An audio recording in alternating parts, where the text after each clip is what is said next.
അച്ചു എന്ന് പറഞ്ഞാല് എന്താണോ ഉള്ളിലുള്ള അതന്നെ പുറത്തും. അങ്ങനെ ഒരു മാസ്കിങ് ഇല്ല. അതെനിക്ക് പെട്ടെന്ന് മനസ്സിലായി.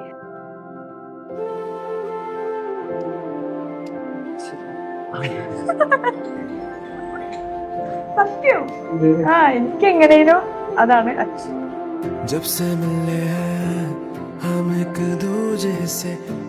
ഫസ്റ്റ് നമ്മള് റെഡി ആയി വന്നപ്പോ ഭയങ്കര ഒരു ശരിക്കും ഒരു ഹാപ്പി ടിയേഴ്സ് മൊമെന്റ് ചെയ്യുന്നത്.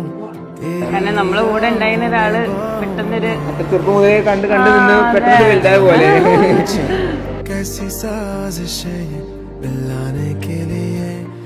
എല്ലാവർക്കും ഇഷ്ടപ്പെട്ട കുട്ടിയാണ്. എല്ലാവർക്കും ആദ്യം തന്നെ ഫസ്റ്റ് ഇംപ്രഷൻ അല്ലേ, നമ്മളിപ്പോ എല്ലാവരും ഇന്നാണുള്ള കാണുന്നത്. അച്ഛൻ ഇങ്ങനെ പറഞ്ഞിരുന്നു ഇങ്ങനെയാണ് ഇവിടെയാണ് വീട് അങ്ങോട്ടും ഇങ്ങോട്ടും എന്നൊക്കെ പറഞ്ഞു. ഫസ്റ്റ് ഇംപ്രഷനിൽ തന്നെ ഞങ്ങളെ ചെക്കന്മാർക്ക് എല്ലാവർക്കും ഒറ്റയടിക്ക് ഓക്കെ ആയ ഒരു മെമ്പറാണ് ലിയ. മാഷാഅല്ലാഹ്, കൈയടിക്കും.